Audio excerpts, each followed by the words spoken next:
Okay, here we are, day 4. Had a wonderful evening last night at Liam's. Went out with his dad, his sister Charlotte, her partner Mike, and their little baby Corey, just a newborn son, and Liv. Went out to the local pub, few beers, very, very nice indeed. Lovely evening in the sunshine in the beer garden, and then chatting all about sports and whatnot, football, that kind of thing. And then went back, Chinese for tea, and me and Liam finally watched Quadrophenia, which we started probably around, well, we were trying to work it out, maybe sometime in the last 15 years ago, and then we watched it last night. Well, yeah, if you haven't seen it, the ending, it's a little confusing, a little bizarre. I joked this morning about finishing at John O'Groats and then launching off the cliff, which I don't really see that there's any real point to the film. It's a bit of an overreaction in some places, but hey hey, it was good. The first bit we'd already seen, we really enjoyed, and then we watched obviously a little bit more, and then the ending was just quite confusing. But there we go. Onwards into the sunshine. What I make the longest day today, but I'm sure that will prove me wrong at different points. There we go, day 4. Yeah, Worcestershire is really very special. It's so pretty, so flat, so peaceful, so quiet, with these little clustered villages with their red bricks, black beam work of the wood, and the occasional thatch thrown in. Little quiet village pubs. Just a wonderful place to come through on a sunny Sunday morning. Real privilege. And it feels like I'm visiting it for the first time, even though I lived here for so long and travelled through it on the school bus. But I appreciate it in a way that I probably could never have imagined before.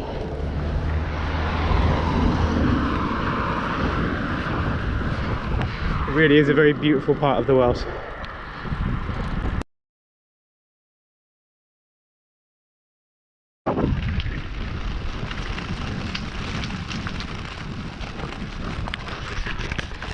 So I just took a little detour to a little church. Don't know what it's called, but John Bonham's grave was there, so saw that, and I met a really nice couple, local from Droitwich. The lady was from New Zealand. They both go back over there, do a lot of cycling over there. Very friendly, had a lovely chat with them. And then I was coming away from the church and my sandwiches fell off the handlebars and spread all over the road, which is a bit of a shame, because then I had to, obviously couldn't bear to litter, so I went back, picked up all the bits, and yeah, that's a shame, because I was kind of looking forward to my sausage sandwich. Never mind.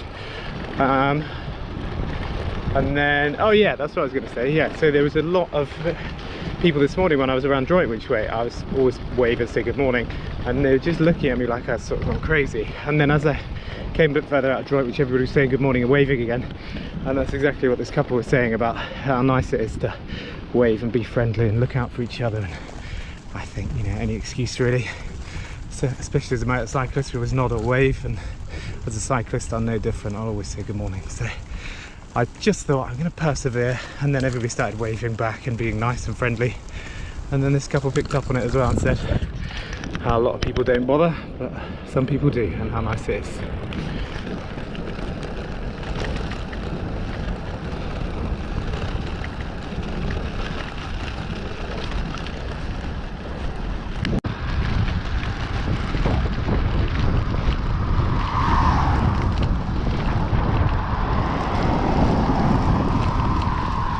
Okay, so I'm on my way towards Stourbridge in Birmingham now. Sent on my way with a ta-da bit from the church, which is very cute. Don't really know what I'm doing with my route, to be honest. I'm just sort of finding my way north. I can see the towers of Birmingham looming up on the very far horizon. And I don't know, I'll be somewhere between Birmingham, Wolverhampton, somewhere around there, heading for Stoke out the top of that. But I don't exactly know what I'm doing at the moment. But yeah, it says Stourbridge and Birmingham on the sign, so that's where I'm going for.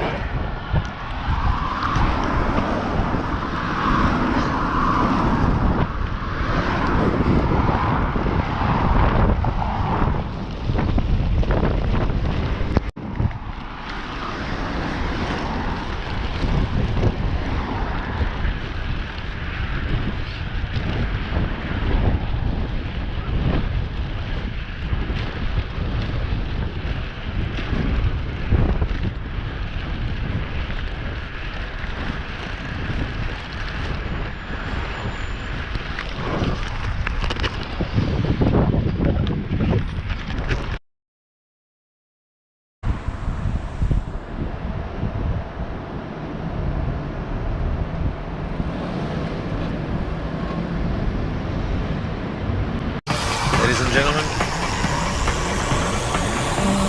fasten your seatbelts.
So now somewhere near Stoke-on-Trent, and yeah, pretty happy really. I'm 5 hours and 20 minutes in. I just started to feel that I was getting a bit tired and hungry, and I looked down and it says I burnt 3,164 calories, so it's not really surprising that I could do with another bite to eat. So I'm going to have another bite to eat and then hopefully press on towards Stoke-on-Trent and then switch across. Today was what I thought would be the hardest day, and actually with the tunes pumping, I'm loving it. Yeah, really enjoying it. I just keep thinking how lucky I am.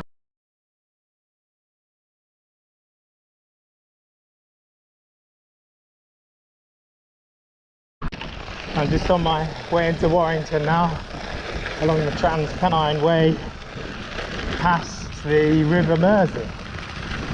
Just looking for the hotel. Basically I'm in Warrington, but I'm looking for the hotel, so quite a pleasant little trail that the map's taken me on to get into the hotel, so very nice.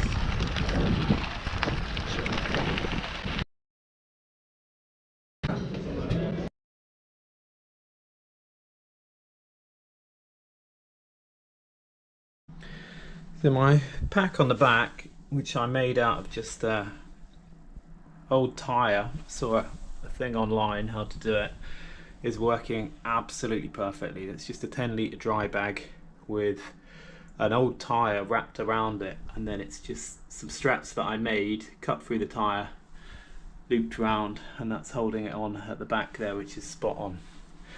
This bag here, which has got all my repair kit, money, multi-tool, things like that in it, is great. On the first day it was kind of catching my knees a bit, but now it's not, and that's working perfectly.